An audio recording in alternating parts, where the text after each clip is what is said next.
Hey, so recently I have started a series of shorts on the anime One Piece. And, okay, I'm not sure exactly what I want to accomplish in these little shorts, but I do know that I just want to do one short per episode. And yeah, I know that there are like over 1,000 episodes of One Piece, and I know that it started, like 25 years ago. So, I mean, okay, so I know that, I'm currently recorded, I think, four shorts. And so I realize that there is a long way to go. And being a little unsure about what I want to do with these formats. Each one is a minute long or less, and I've discovered that it is very difficult to even address all the things that I want to address in just one episode in 1 minute. I thought that it would be a decent kind of, short, give me a chance to just basically address just one simple issue. But no, it's not even enough for that. More happens in some of these episodes, more that I'd like to focus on. So, I'm going to continue doing the shorts, 1 minute each, and we'll see. Hopefully, it will develop into something where I'm actually making some kind of sense and doing something a little bit more focused and better than. I mean, the four that I've done, I don't think are the best. Some of them are decent, but I wanted to address briefly some ideas here that I'm not going to be able to address there at all, which is, One Piece begins in a very unassuming kind of way.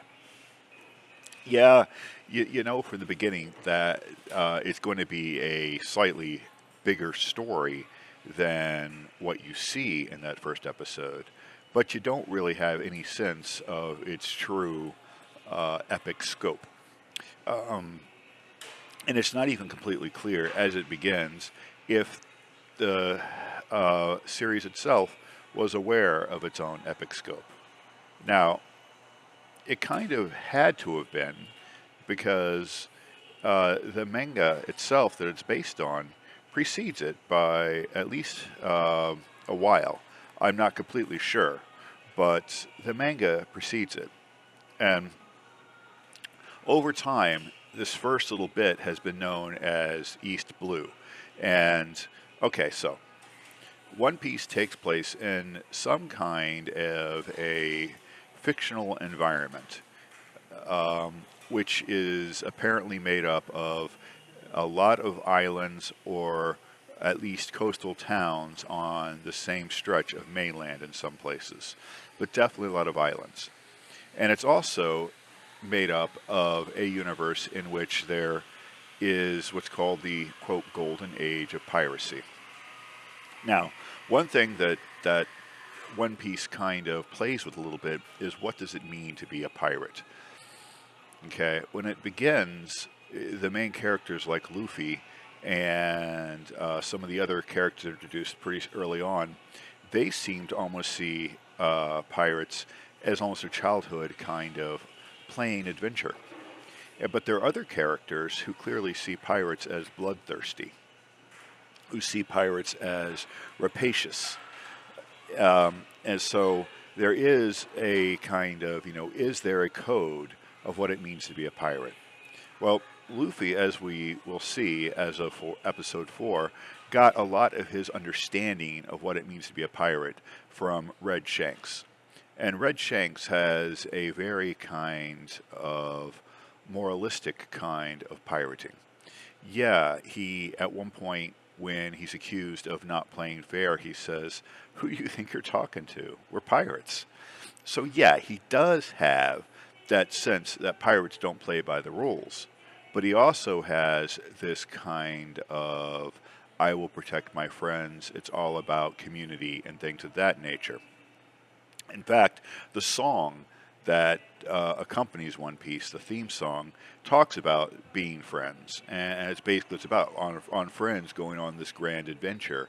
And of course, okay, so what's going on here is it's the grand age of piracy in this environment where there are a lot of islands or coastal towns, and being a pirate is seen as some kind of great adventurous romantic thing by some people, although other people do have problems with them, have problems with some of the rapacious nature. And like I said, some pirates do have that more kind of rapacious nature. Opposed to the pirate, well, the pirates, first of all, at least so far that we have seen, are not united. Avila, the first pirate that Luffy encounters in the first episode, she has her own little kind of focus. And then her immediate opposition seems to be this Captain Morgan. There are moments in the Marine episode with Captain Morgan, episodes 2 and 3, where it appears that Captain Morgan is aware of Avila and sees Avila as a villain. So there's that going on between those two. Okay, and then in episode 4 and 5, moving on, we get other pirates. The next pirate we encounter is going to be Captain Buggy, and Avila acts as if she is the worst thing on the seas. She's not. Buggy's going to act as if he's the worst thing on the seas.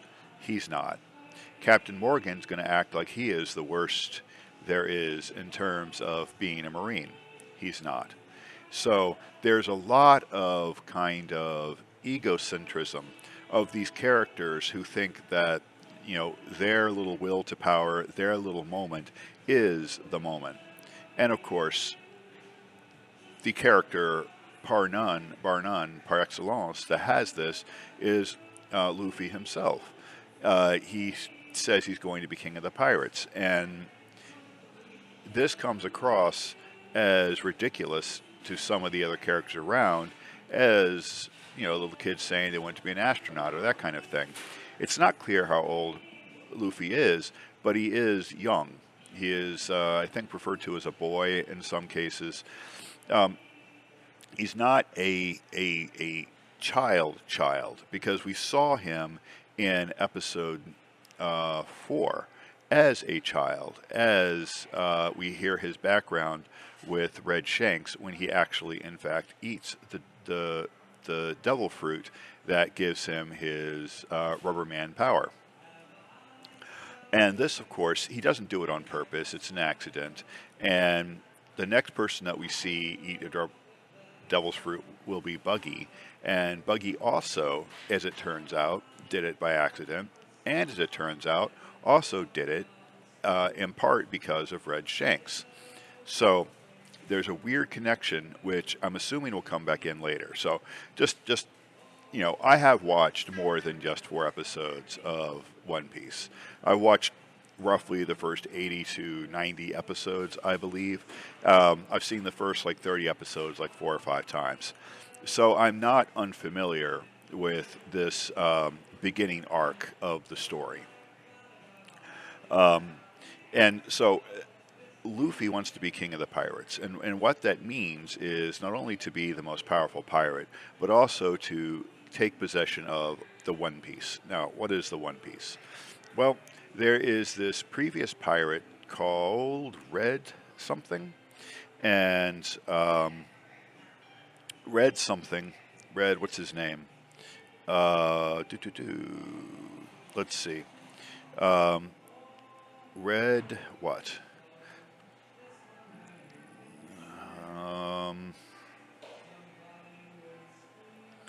So,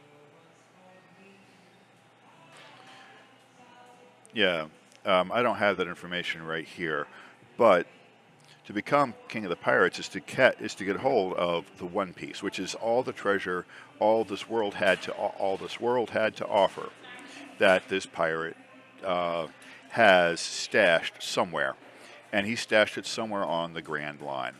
And the Grand Line is as we find out, is an entirely different part of the world than where we start. As I said, we start in an area that's called East Blue. Okay, And then the next part is called entering into the Grand Line. And entering into the Grand Line, that's when we first enter the Grand Line, the area where the One Piece is located, and which is known as the Pirates' Graveyard. Now, the size and the distances between these things seems to, like a lot of anime and a lot of these kind of things, they play fast and loose, just like with Luffy's abilities and some of the other people's abilities. It's not clear what can kill Luffy. It's not clear what can't. He gets shots with bullets. They enter his rubbery body. Well, they enter into his rubber body and push his rubber body back and then bounce back out. But he can also apparently be cut by swords. But then the very first time we see him encountering swords, he breaks the swords. So it's not clear swords can hurt him. And in episode 5, when Buggy is about to blow him up with a buggy ball, he seems to have some legitimate fear of being killed by the buggy ball. So it's not clear. The one thing we do know that can kill Luffy is when you eat a devil's fruit, you lose the ability to swim. So even though Luffy is wanting to be a pirate, he's wanting to be out on the sea, he's wanting to have these great sea adventures, he is incapable of swimming. And so he needs people around him to save him and to help him. Okay. Along the way, we're going to get the backstories of numerous characters. We've already seen something of the backstory of Luffy. We've seen some of the backstory of Zoro. We are soon to get the backstory of Nami, who hasn't even been introduced as a main character yet. She's had sort of a side plot running in the first couple of episodes, and as we will see, her side plots eventually contribute to who she is and what she is and why she's even in the story at all. Okay, and we'll get the backstory of a lot of characters as we go. And that's one thing to notice, that in the background there are just numerous named characters, and you never know if they're going to come back or not. Like Kobe. Kobe does come back, but it's impossible to know whether he will or not when you first see him. Captain Morgan. I don't know if Captain Morgan's going to come back or not, but he very well might. But whether or not he does or not, his son, Helmeppo does come back. Now, I'm not sure how big of a role he's going to play, but I know he comes back. Villa, the main villain in the first episode, she is going to come back. And other characters may or may not. Like when you get to, when you see the Marines around Captain Morgan, some of them have very individualistic features. Will these Marines come back or not? Maybe, maybe not. Will any of Avila's other pirates come back? Maybe, maybe not. Same with when we get to Buggy and we get to Buggy's crew. Some of those characters have individual characteristics, some don't. So even though, Luffy and his crew will dispatch Buggy pretty easily and pretty quickly here, I know that later on in the story, a character like Buggy is going to come back. So there's a lot of deep development of some of these characters, and you begin to get that sense pretty early on. I would say as early as, these first 3 episodes kind of are a little set piece. And then you have the interlude of Luffy's background. And then you have the stuff about, you have a little adventure with Buggy and him picking up Nami as a companion. And then he's going to go pick up other characters and other companions. And then he's going to make it to the Grand Line and et cetera, et cetera, et cetera. But the story continues to expand. Now, it should be noted here that when Luffy first appears, it's unclear if he is a pirate or wants to be a pirate. We don't know how he got into that barrel at this point. I believe at some point we get a little bit of a backstory about why he is there and where he came from, but we don't know. So he appears there, and in this first episode, in the very first episode, it's notable that he fights the Avila and the pirates, but he runs from the Marines. And the second episode, he fights against the Marines. But it's not the Marines, really. He's really fighting against Captain Morgan, because as soon as he topples Captain Morgan, the other Marines, although they say that they must be opposed to him because he's a pirate, the other Marines don't dislike him. Okay, but now that he has fought against the Marines, he is in fact, as Zorro puts it at one point, an outlaw. And Zorro himself, who had no intention of ever becoming a pirate, becomes a pirate now because he must, because he has now fought against the Marines. So he's opposed the Marines, so now he is an outlaw, he is a pirate. Okay, so this is perhaps an origin story, even as much as it is, as I said, a media-res kind of epic beginning as well, because something has happened between the time that Luffy ate the dragon fruit with Red Shanks and opposed the mountain men. And what happens there is Red Shanks sees no reason to fight the mountain men, so he just basically accepts their stupidity and lets them go until they mess with Luffy. And they mess with Luffy, and then he goes after them. And when he goes after them, he basically kills a bunch of the mountain men.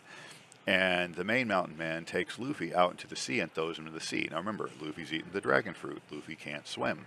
And so Red Shanks saves them from this monstrous sea beast that appears out of nowhere, which I'm assuming there's going to be more backstory about what this beast is and what happens in this moment. But at the moment, all we see is this. And it seems very sketchy and very half done. In any case, Red Shanks gets his arm torn off, which you'd think would be a tremendous blow. But he kind of laughs it off as if it's not really that important. And, you know, actually says that he apologizes to Luffy for not realizing that Luffy had stood up for him and his pirates. It's a very strange depiction of a pirate compared to what we get in other places. And what it means to be a pirate and how it relates and what, you know, there's some commentary here about perhaps egoism, about masculinity, about adventuring, about what all these things mean. And we can't forget that across the board, almost all of the main pirate characters so far have been somewhat what you might call a grotesque. Avila is obese and doesn't want anyone to notice that she's obese and gets really upset when anyone mentions it. Captain Morgan, who is not a pirate, he is a Marine, he has his metal jaw and his arm has been replaced by an axe. So there is a certain kind of grotesques going on here. And what's his name? Helmeppo. Helmeppo is the first character of a few that we will see that seem to have some kind of a man who has kind of dandyish, non-masculine features or characteristics. And he is straightforwardly made fun of by his father, Captain Morgan, who has this uber, ultra masculinity. So those are all things that are going on here that I don't have time to talk to address in those little 1-minute episodes. So don't think I'm unaware. Don't think I'm covering everything. I know I'm not. There's so much more. So I'm going to periodically do these kinds of things. I don't think every week. I think maybe every 2 weeks or so. But I am going to do these sort of overviews every so often about what's been going on and about my thoughts. So I hope you enjoy them. You know, like I said, there are 1,000 episodes. Hopefully I'll get the swing of it a little bit better than I have right now. You know, it's coming. But I'm enjoying it so far. I do enjoy One Piece. I have some reservations about some of it, but then again, I'm not necessarily the biggest dyed-in-the-wool anime fan in the first place. But I hope you enjoy it. If you have any thoughts, any suggestions, if you want to comment, feel free. I'd love to hear what you have to think. What you think. Talk to you later.